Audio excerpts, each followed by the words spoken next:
Buenas tardes, un gusto poder presentar desde nuestra federación este ciclo de charlas ideales con la doctora Teresa Gómez que llamamos Conversando con. Esta es nuestra primer charla, esperemos que de muchas que tengamos. Tenemos presente al juez de la Cámara de lo Penal Económico, el doctor Juan Carlos Bonzón, que va a estar charlando con nosotros. A mi derecha está el contador Sergio Pantoja, vicepresidente primero de la Federación, la doctora Teresa Gómez y, Silvio Riza, mi nombre, presidente actual de la Federación. Queremos hablar e instalar este ciclo, sobre todo porque una de las cosas que más nos preocupa a los profesionales es la responsabilidad que tenemos ante los diferentes organismos. Así que nos pareció una muy buena idea arrancar con este ciclo. No lo vamos a hacer muy larga la presentación, ya que el tiempo que tenemos es bastante escaso. Así que, Teresa, doctor, le cedo la palabra como para que arranquemos. En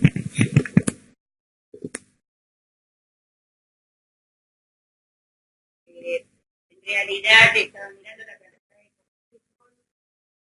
están en línea con nosotros y le decía al presidente que impresiona.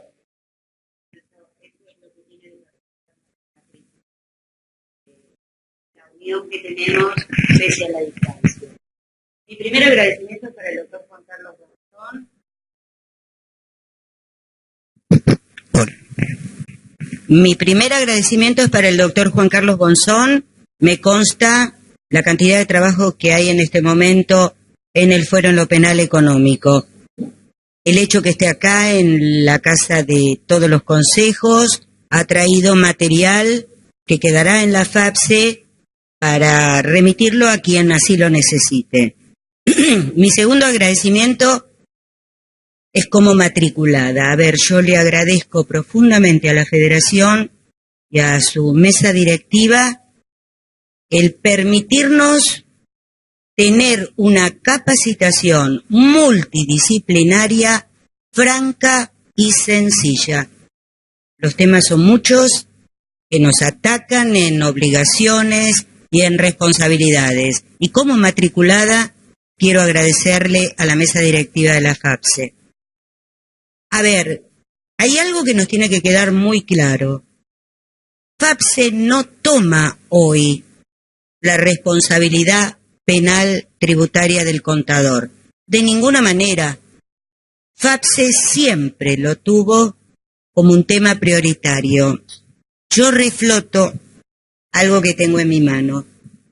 Año 2004, más precisamente el mes de marzo, presidencia del doctor Miguel Felicevich, se redactó uniendo los dos lenguajes, el lenguaje nuestro de los contadores, el lenguaje jurídico, y se presentó ante la Cámara de lo Penal Económico completo esto, que es un documento que define el rol tarea y la responsabilidad de emergente. Quiere decir que está este memorándum conjunto, Federación de Consejos, Federación de Graduados, como para ser remitido, ustedes lo pueden bajar de la página de la FAPSE. Bueno, colegas, yo la verdad que no pretendo ser exégeta de ustedes. Voy a ser una mera conductora, las preguntas son de ustedes, hemos organizado tal vez temas como para ir enfocando la cuestión y recibiremos todas las preguntas de ustedes.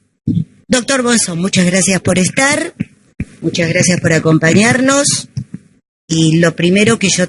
la verdad que vos y yo nos tuteamos, o sea que esto de fingir... Tiene la suerte de tutearme, doctora. Claro, que nos tratamos de usted, no. Si me podés resumir cuál es la competencia que tiene el Fuero en lo Penal Económico. ¿Qué tratan ustedes? Bueno, la competencia en penal económico es muy amplia. En las palabras penal y económico, si lo unimos, es amplísima y difícil de definir concretamente.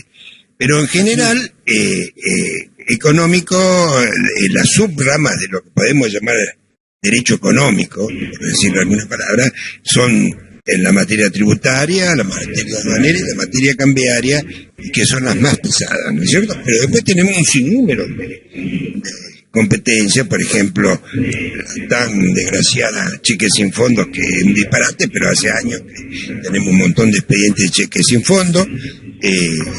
La OCC 83 lo que hace es clausura como apelación de primera instancia. No ha tocado balance falso, no son muchos, pero cada causa que viene balance falso es un tremendo lío, ¿no? Y así, de valores, es decir, la competencia económica es muy amplia. ¿Es cierto que hay un plenario donde el fuero penal económico se declara competente en la capital federal para entender el delito de lavado de activos? No sé de dónde lo sacás, Teresa. En ningún momento se ha hecho ese plenario. Es más, la Cámara no puede hacer más plenario. Ajá. Eso es facultad exclusivamente de casación y que muy pocas veces lo ha ejercido, lamentablemente, porque los plenarios eran muy importantes para el fuero. Pero no existe lo que vos decís.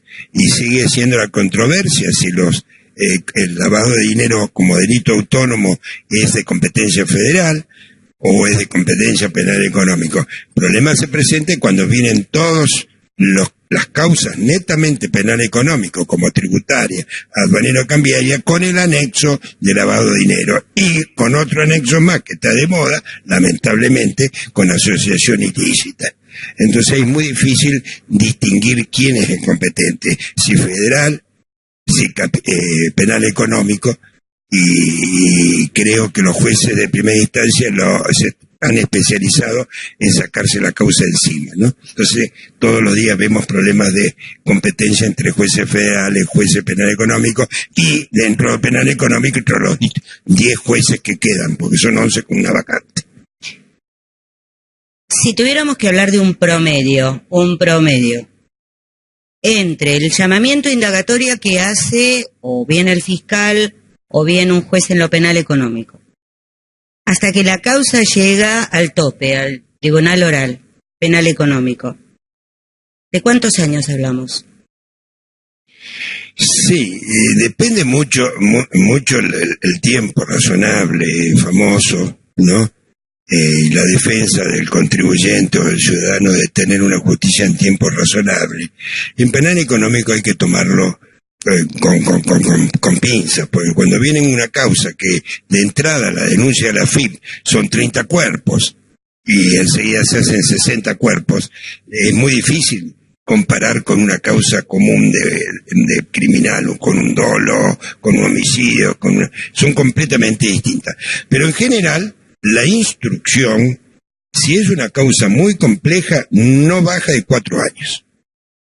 Más a eso sumale, si es que va al tribunal oral, en el medio está la prescripción, un montón de cosas, ¿no es cierto? Si va a un tribunal oral, hablemos de 1 año y medio, 2 años más. Yo sé que hay 2 salas, a la A y a la B, que hay 11 juzgados penales económicos, 1 en vacancia. Pero realmente en este momento, de los 6 jueces de Cámara que debería haber, ¿cuántos jueces hay? Lamentablemente 3. Es decir, tenemos el doble de trabajo exactamente. Es decir, que tenemos, si bien la vigencia de 2 salas, 3 jueces que deben resolver lo que 11 juzgados están mandando hacia arriba. Exactamente, en la práctica son 10, ¿no? Caputo en este momento está subrogando lo que era el juzgado 10. Y a toda la competencia que vos mencionaste, le agregamos las causas de clausuras. Clausura del artículo 40 de la ley 11.683. Exactamente, todo eso comienza con un acta. Muy grande, muy gran cantidad de causas. Y no todas bien instruidas por la FIP. 2 preguntas al respecto, Juan Carlos. A ver, nosotros tenemos una reforma hecha por la 27430 que alegró a todo el mundo porque dijeron, bueno, sacaron la multa y bajaron el mínimo y el máximo de la clausura, que de 3 a 10 se fue de 2 a 6. A prima facie, y con una lectura muy rápida, todo el mundo tiende a decir, la 27430 es más benigna que la anterior. ¿Me podés decir cuál es tu opinión? Porque yo he leído jurisprudencia. Es una pregunta difícil contestar en abstracto. Yo creo que la ley penal benigna hay que estudiar caso por caso, y en la 11C83 pasa algo curioso. Si uno lo lee y hace una interpretación literal, evidentemente la nueva ley es más benigna porque sacó la multa y dejó la clausura, ¿no es cierto? Pero pasa lo siguiente: la ley anterior, la 1183, tenía el famoso artículo 49, que permitía al juzgador, cuando era leve la conducta, no había antecedentes del contribuyente y todo, exonerar o bajar la sanción de clausura y multa.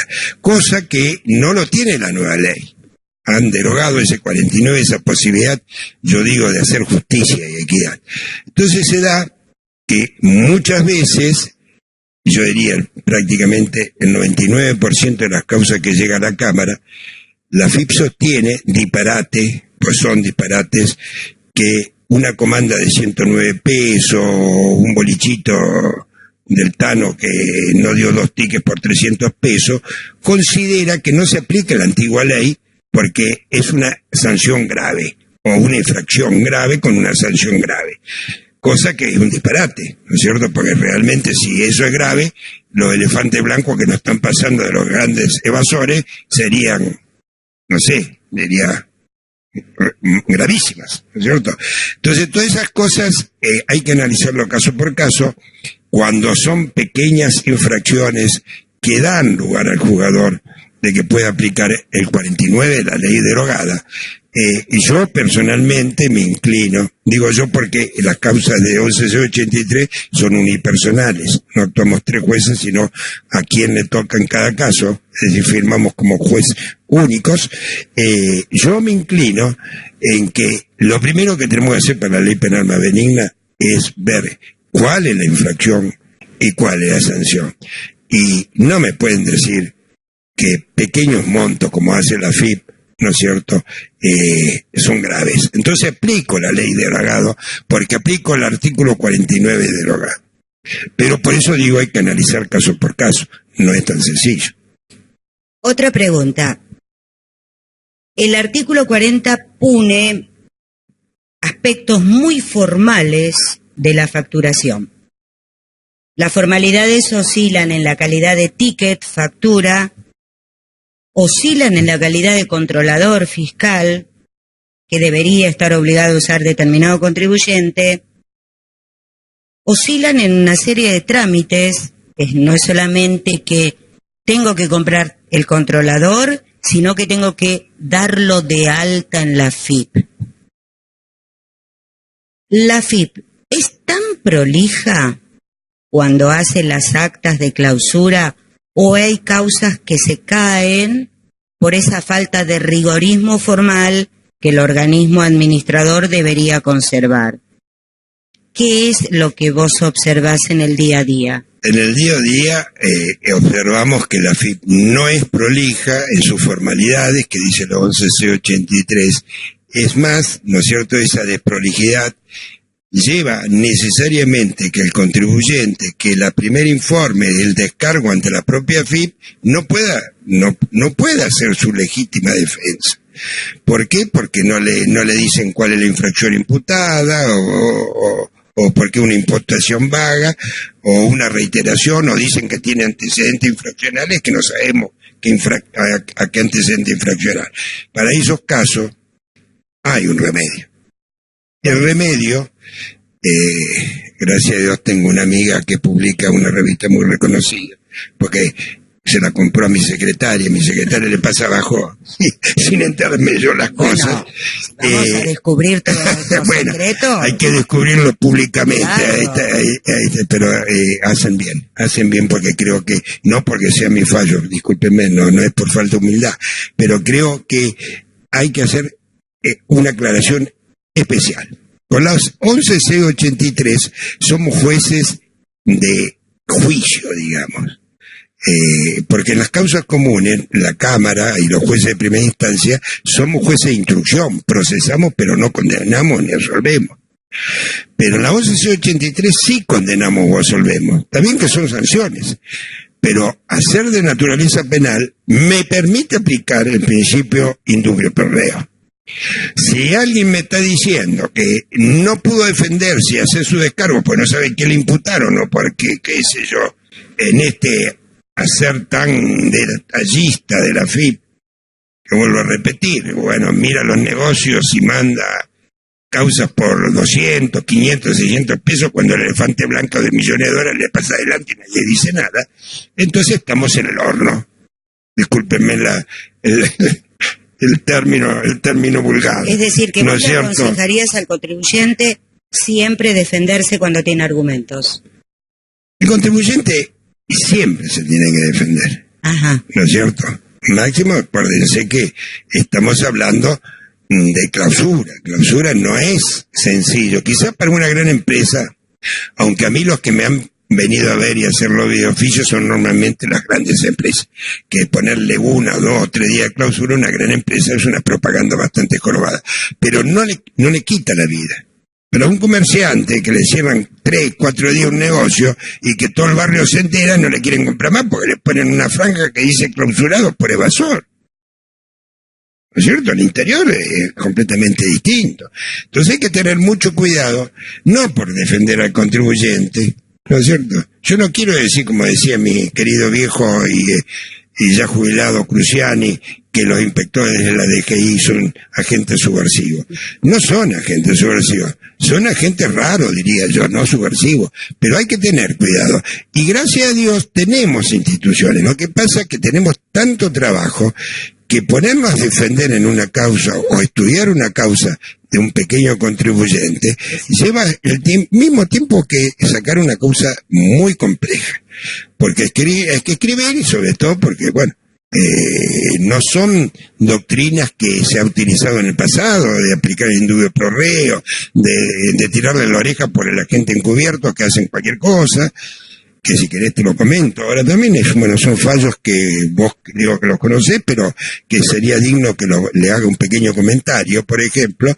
Entonces, es el deber de todos nosotros poner el granito de arena en la defensa del débil, digamos, ¿no? Del que no tiene un buen estudio contable y jurídico atrás de sus espaldas. Bueno, entonces eso es algo que todos los colegas que nos están acompañando esta tarde debemos tomar en cuenta. Lo que yo digo siempre es, nunca abandones a tu cliente, no lo abandones, aunque sea como consultora técnica, tenés que acompañarlo, hasta el tribunal oral, pero tenés que acompañarlo.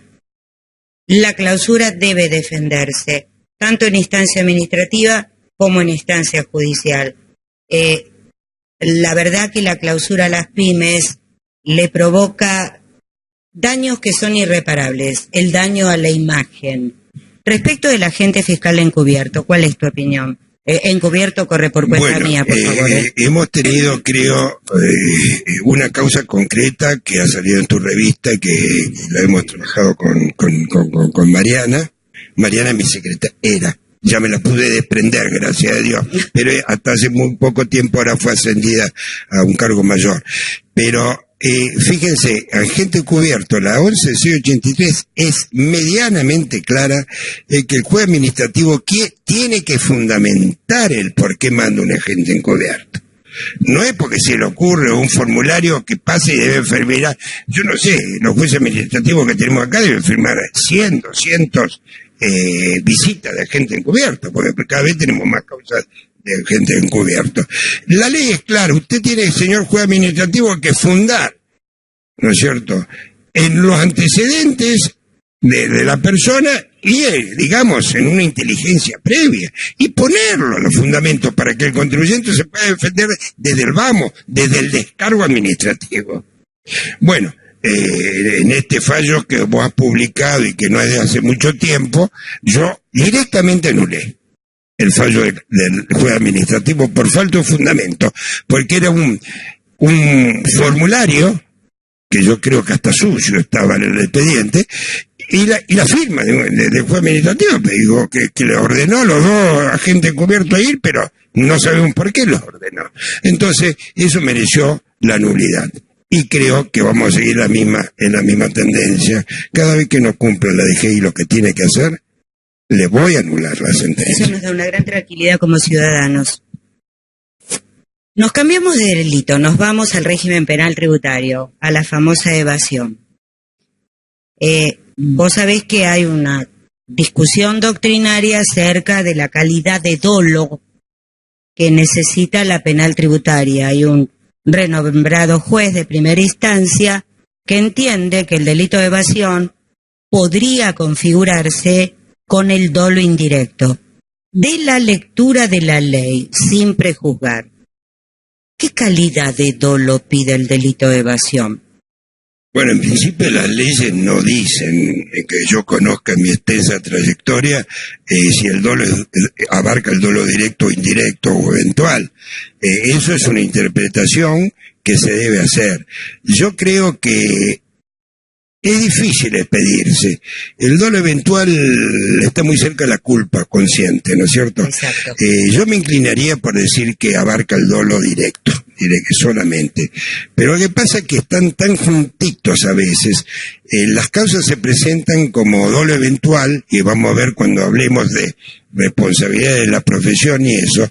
Es muy fácil decir, yo no actué con dolo, yo cumplí con las reglas profesionales, o el despachante que dice, ay, discúlpeme, el importador me dio la documentación, pero usted no vio que la documentación en vez de 0 dice 100 o viceversa, no ven nada. Entonces es muy fácil decir no hay dolo. Quizás no hay dolo directo, pero hay dolo indirecto, porque la culpa, la negligencia de esa profesión es tan grande que es imposible decir que no en el nivel de instrucción.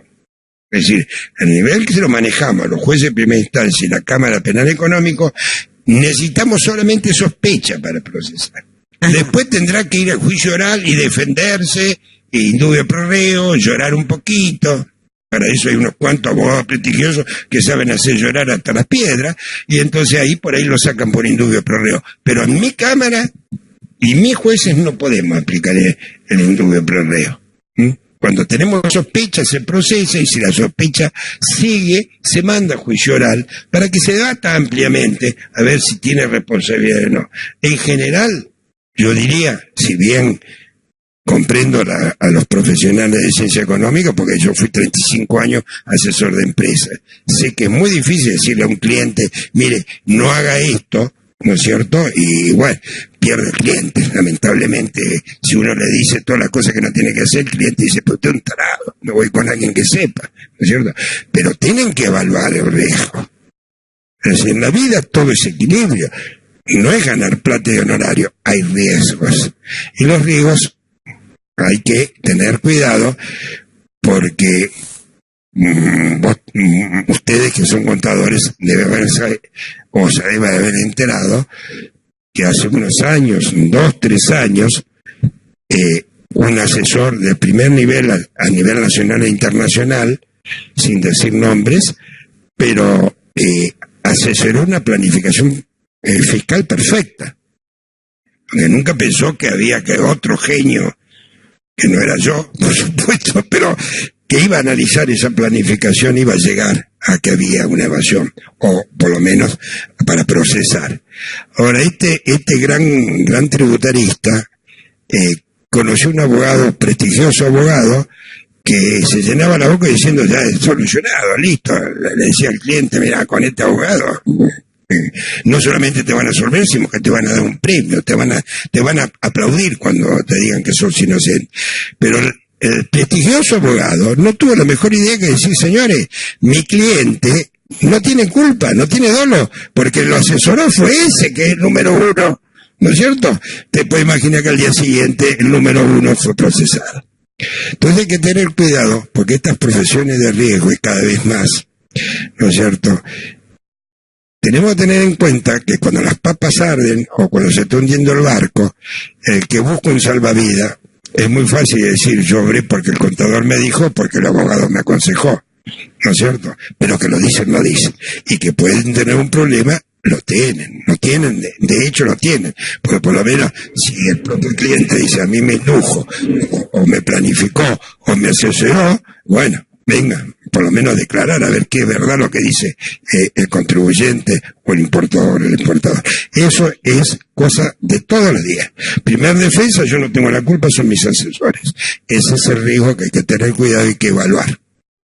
Bueno, ya que vos tocaste el tema, vamos al artículo 15 de la Ley Penal Tributaria.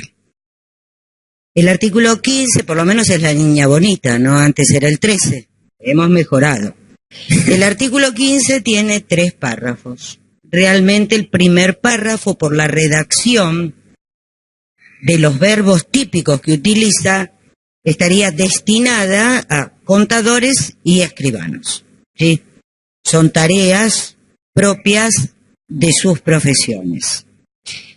Hay un segundo párrafo que todos sabemos que fue propuesto por Alberto Abad, que habla de que el que concurriere, ¿sí? Y habría un tercer párrafo que habla de una asociación ilícita distinta de la tradicional, habla de la asociación ilícita fiscal.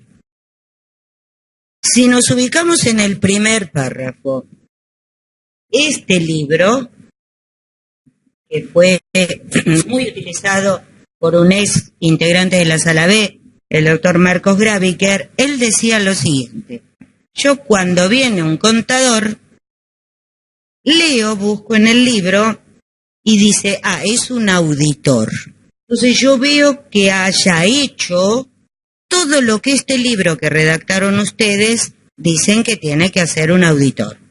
Si no lo hizo, lo tomo en cuenta y empiezo a analizar por qué no lo hizo.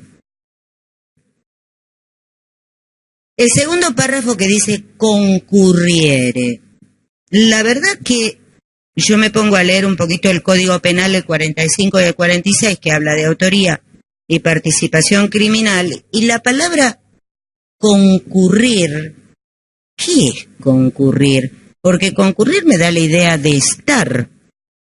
Si no, me diría la ley participar. Y el tercer párrafo, ¿por qué diseñar una asociación ilícita especial y no la tradicional? ¿Podrías hablarnos un poquito del artículo 15? Bueno, son 3 preguntas en una, pero no, si no me las repetí porque mi cerebro no da para tanto. Andar pregunta por pregunta. Empezamos por con respecto al primero. Perfecto. O sea, que va dirigido a los escribanos y a los contadores, es verdad. Sí. No está dirigido a los abogados porque eso es lo que proyectan la ley. Por supuesto, los abogados siempre zafamos. Para eso hacemos las leyes, ¿no? Lógico. Pero tiene una importancia, es decir, el delito tributario tiene una esencia económica, una esencia de contable, ¿no es cierto?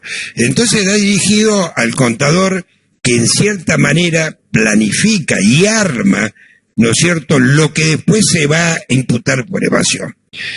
O arma para hacer una elusión fiscal, que lamentablemente la vieja elusión fiscal del artículo 2 de la 11C83, cuando yo estudiaba, no existe más. La elusión es evasión ahora. La planificación fiscal es evasión. Estoy convencido. Convencido, pese que vos sabés un montón de conferencias y artículos que yo digo que la elusión fiscal encuadra en el 47 y que por estar sancionado como infracción tendría que ser infracción. Pero en la práctica, cuando uno va a ver los expedientes, la planificación fiscal nunca es ilusión, es evasión. Por lo menos el 99% de las veces. Puede ser que quede alguna planificación como ilusión fiscal. Es muy fuerte, pero ustedes no se tienen que olvidar que no somos más contadores y abogados.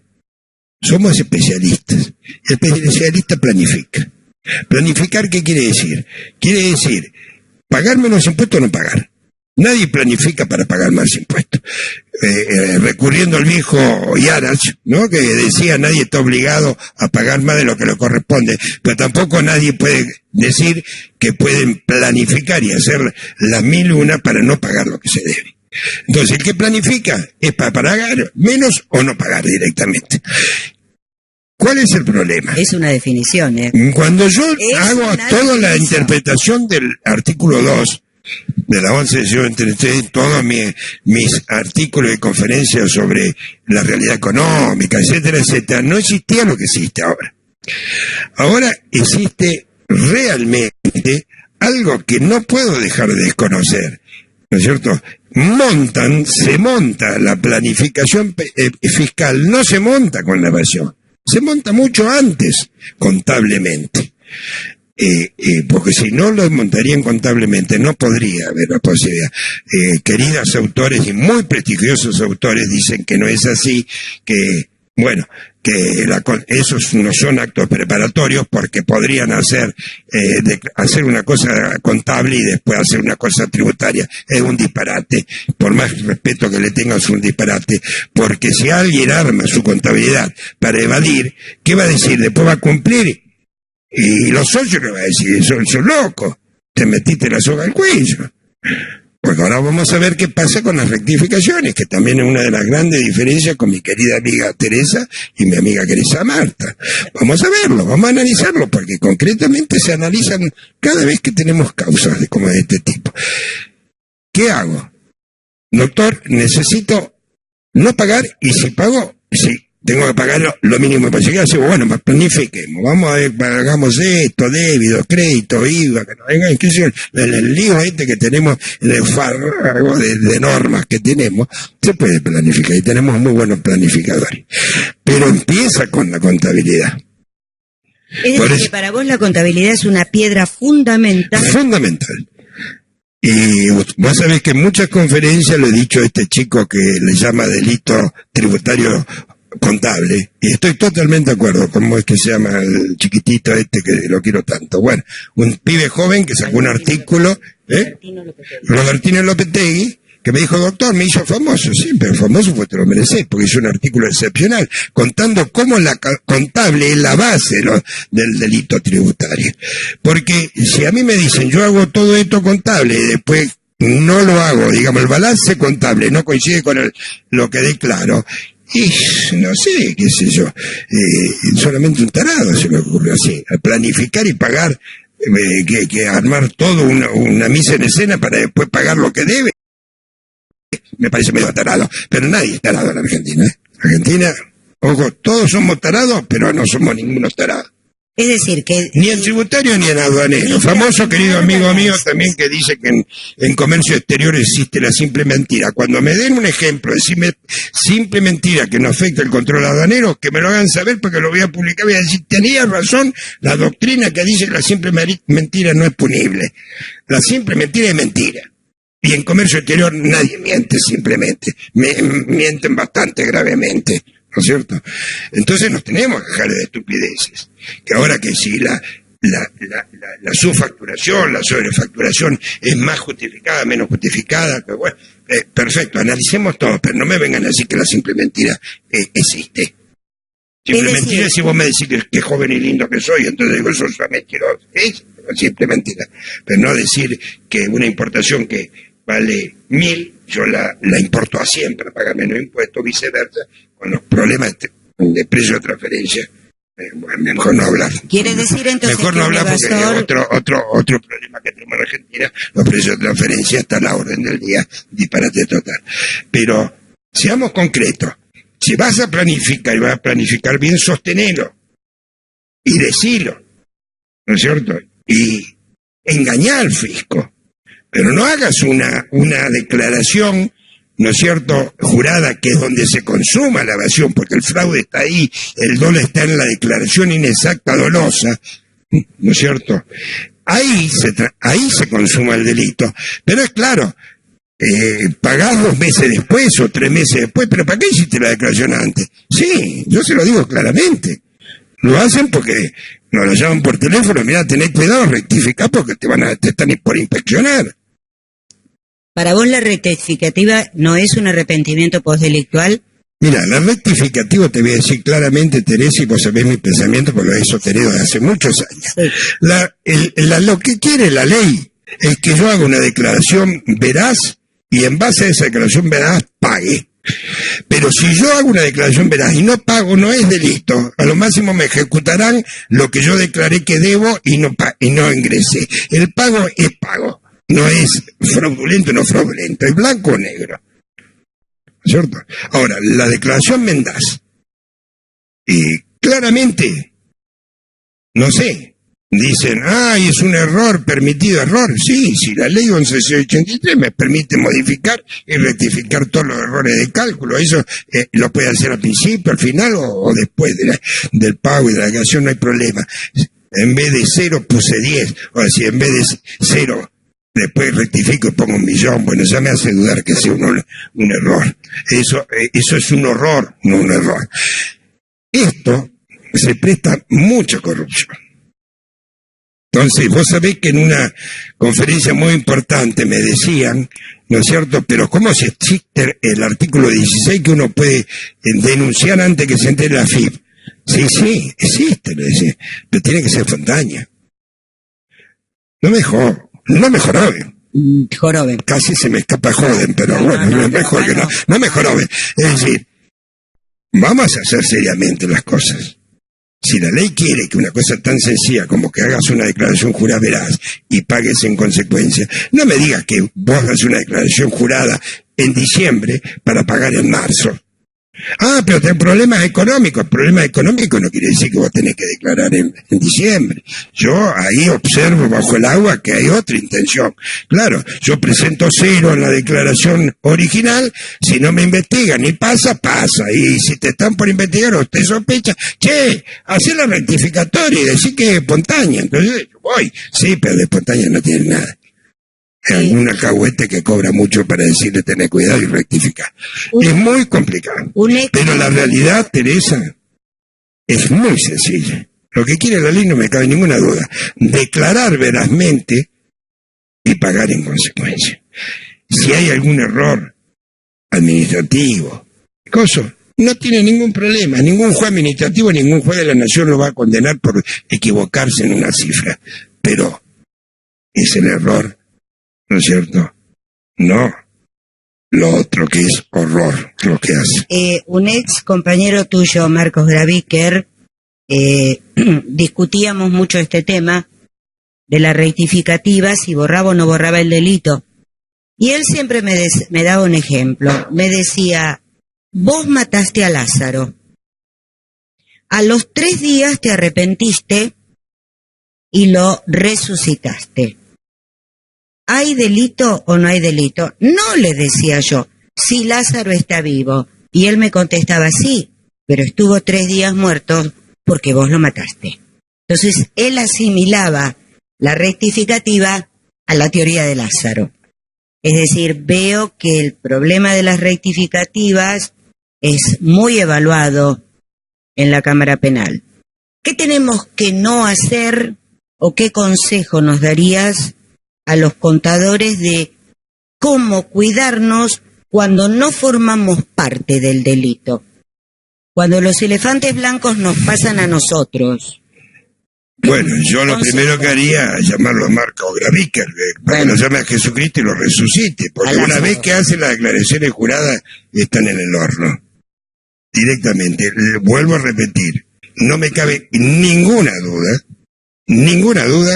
que el fraude y el dolo tributario se consuma, como dice el artículo 1, con la presentación de declaración falsa o inexacta, y mediante fraude o engaño, o por cualquier otro medio.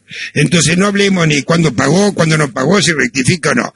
Yo cometo el delito ahí, cuando presento la declaración jurada. Eso no quiere decir que no se puede rectificar por errores. Si los errores son justificados no va a haber ningún problema. A lo máximo habrá un problema formal que es una pavada. No estamos hablando de una sanción de la 1183 formal. Pero si yo hago una declaración y para los 2 meses rectifico, ¿no es cierto?, y rectifico por monto millonario, no le pueden hacer creer ni a nadie que eso es un error. Eso es doloso. Ahora, la declaración jurada es del contribuyente, no es del contador. Es del contribuyente, pero en general se lo hacen los contadores, sobre todo en el interior. Por eso, no es fácil, y dije que el principio de equilibrio que debe gobernar en general todos nuestros actos de la vida es fundamental. Profesiones que son de riesgo, yo diría insalubre, no quiero poner la palabra insalubre, pero el contribuyente, sobre todo en el interior, confía en su contador, porque no sabemos hacer una declaración jurada. Hay que hacer un curso para hacer una declaración jurada. Varios. O varios cursos, ¿no es cierto? Varios. Entonces, es muy difícil decir, yo no tengo nada que ver, a mí el contribuyente me trajo todos los elementos y yo hice la declaración jurada. Bueno, pero te está pagando un honorario justamente para que vos lo asesores. Muy bien, entonces, yo creo que, bueno, a ver, si me aceptás esta defensa, yo le hago la declaración jurada a un cliente que para mi criterio es del cliente. Vos me decís, sí, pero la técnica impositiva la tenés vos. Sí, pero yo te exhibo a vos una declaración donde el cliente dice todos los datos volcados en la declaración jurada del año 2019 han sido aportados por mí y el contador solamente se limitó a reflejarlos. ¿Eso a vos te sirve como para que yo no haya participado en un delito? De ninguna manera. Estás muy malo hoy, ¿eh? No estoy malo, estoy realista. Si vos sos una contadora idónea y equilibrada, no te conformás con una nota del contribuyente dice que te aportó los datos. Tenés que ver la factura, tenés que leer los libros, hacer un estudio, porque vos estás haciendo tuyo los datos. También, ya te digo, en comercio exterior eso se nota mucho mejor. Claro, el despachante de aduana, que en cierta manera es una profesión similar, dice, señores, ¿qué responsabilidad me traen si a mí toda la documentación me la trajo el importador del exportador? Pero usted la verificó, miró que haya el conocimiento de embarque, la factura. A mí me dijo, mi cliente me dijo que estaba todo bien. Bueno, entonces vaya con su cliente y si su cliente vaya en cana, usted sígalo a su cliente. Es decir, tenemos una responsabilidad profesional. No nos dejemos engañar.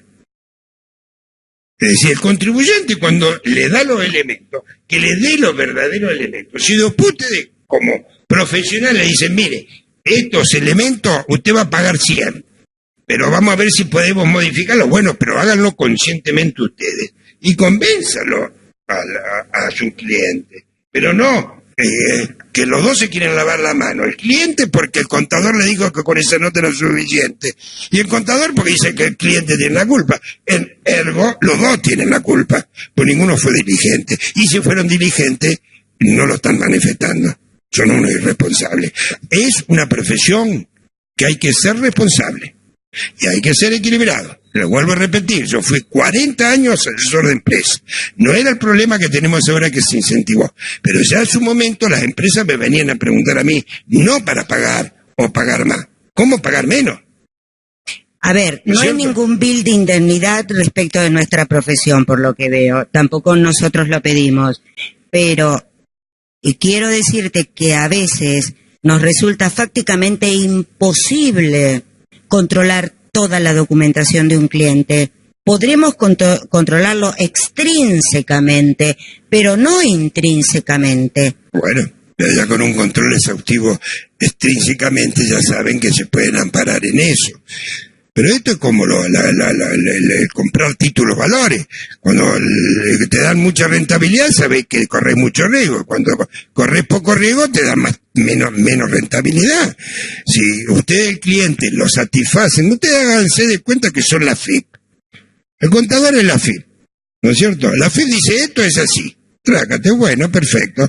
Después, cuando ustedes y el cliente sepan dónde están ubicados y cómo es la realidad del asunto y qué es lo que tienen que declarar, hagan lo que ustedes quieran, corran el riesgo que quieran, pero tengan conciencia, por lo menos de entrada, que no es fácil justificar cosas por diciendo cumplir con normas normas del Consejo o normas de la aduana o normas...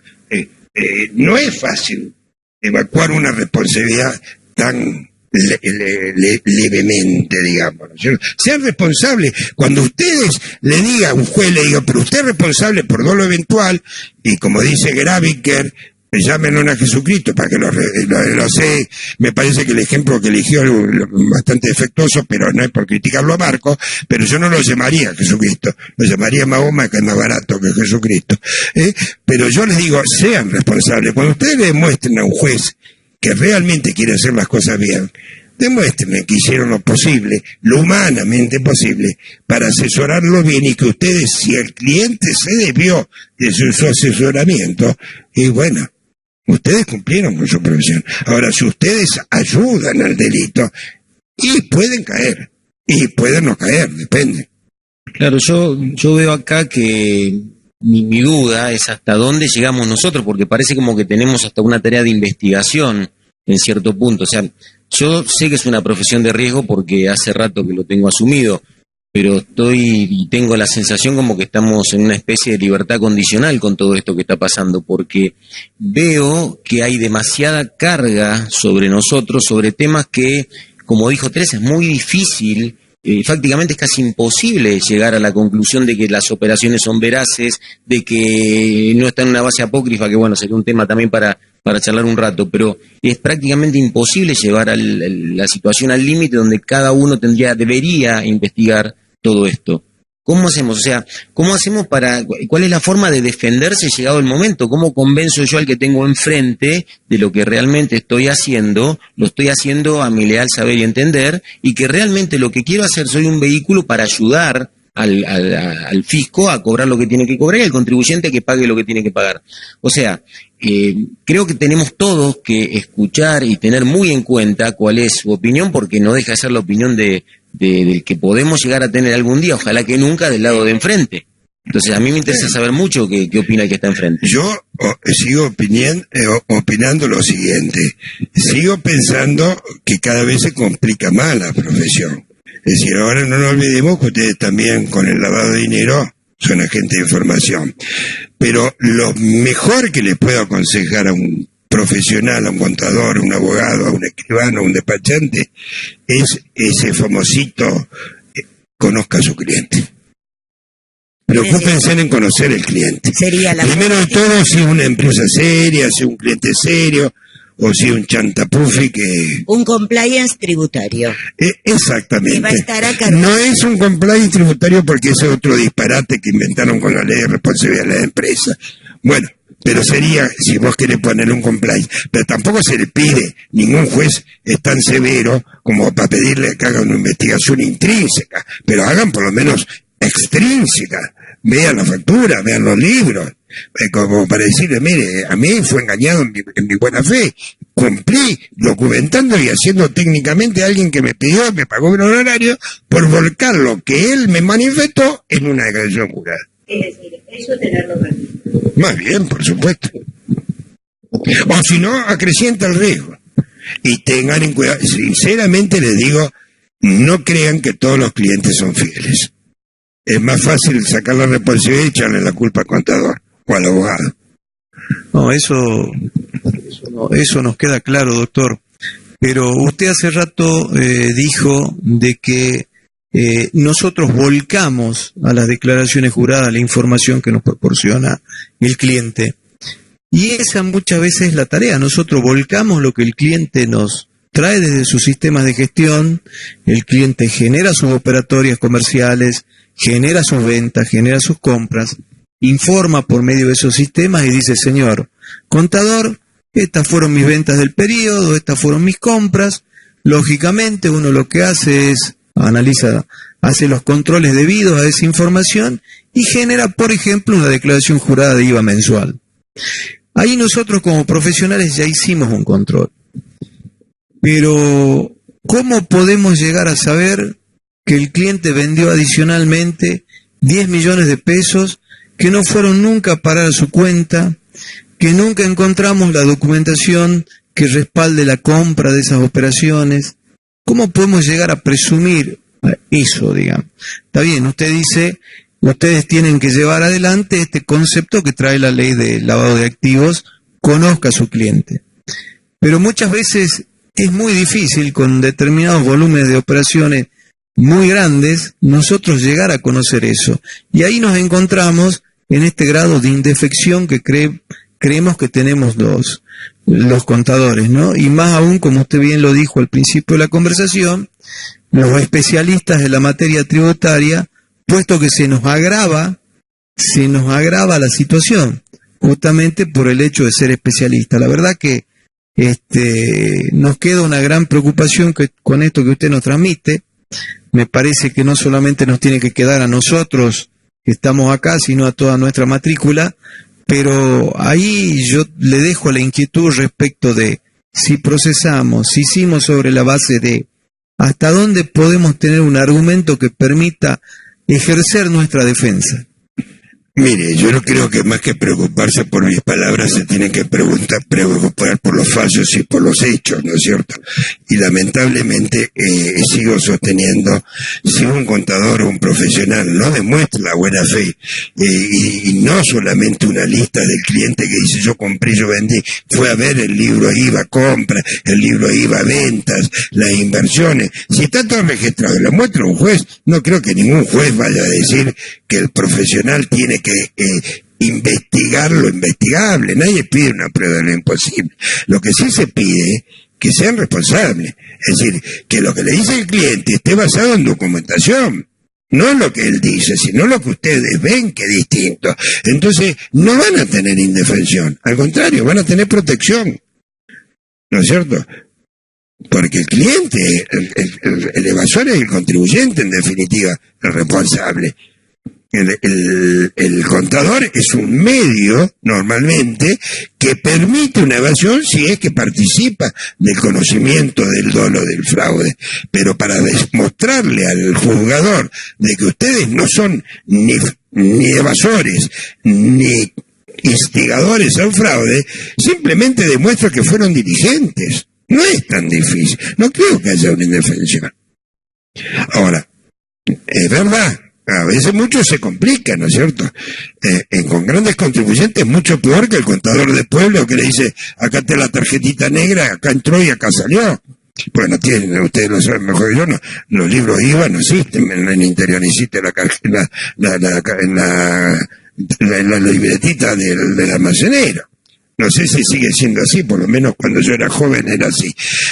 Pero yo digo, el gran contribuyente, yo le traje acá para que vea a Teresa Gómez que me buscaron mi secretaria.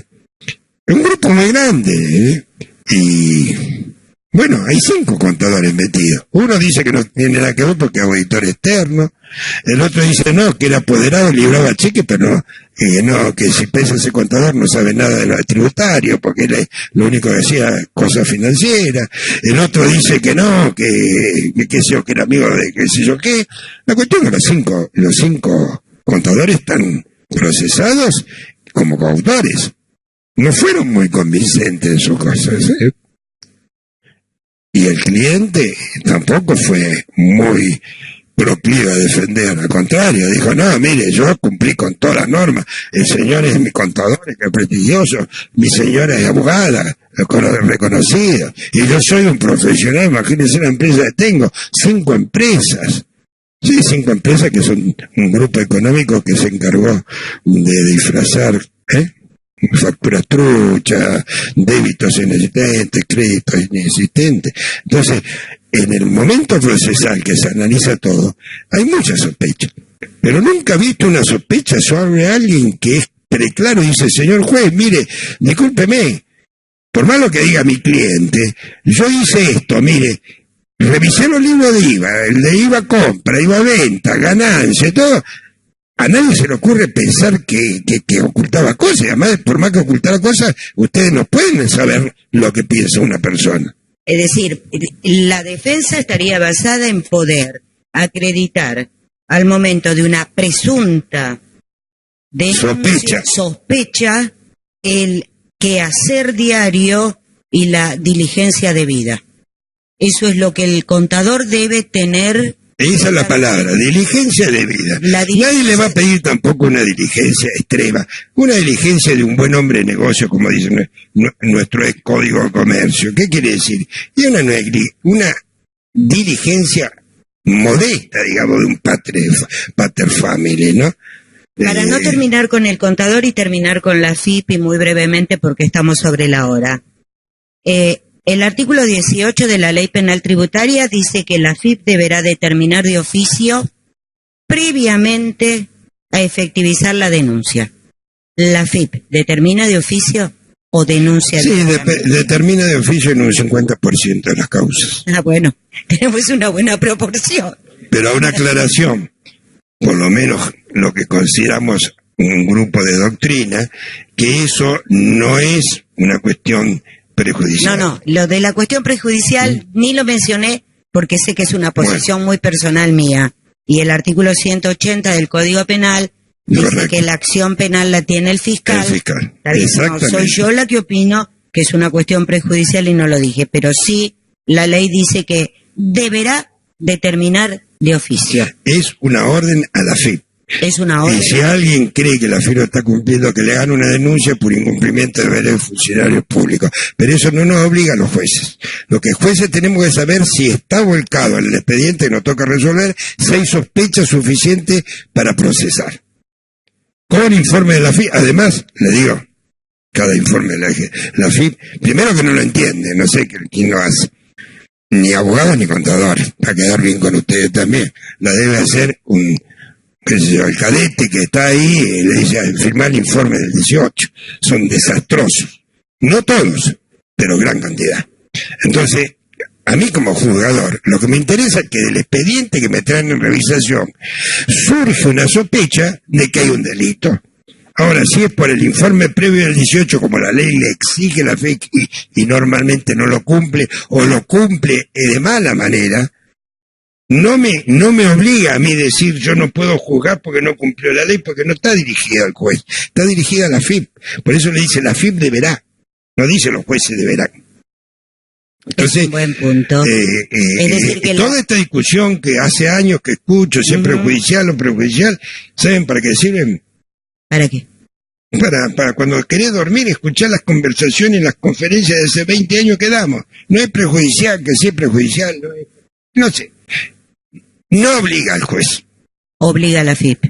Obliga a la FIP. Y en el caso de una denuncia penal excitada delante de un funcionario público, yo como contribuyente afectada tendría el derecho de denunciarlo por incumplimiento de los deberes de funcionario. Sí, no me cabe ninguna duda. Después agarrate Catalina, ¿no? Bueno, ese es otro problema. Es otro problema. Porque acá todos son, viste, fuertes, pero después cuando tienen que firmar, cuesta. Bueno, la verdad que no nos dejaste preocupados para No se preocupen, ¿no? yo los voy a defender, si son defendibles. Estamos ¿cierto? felices y contentos.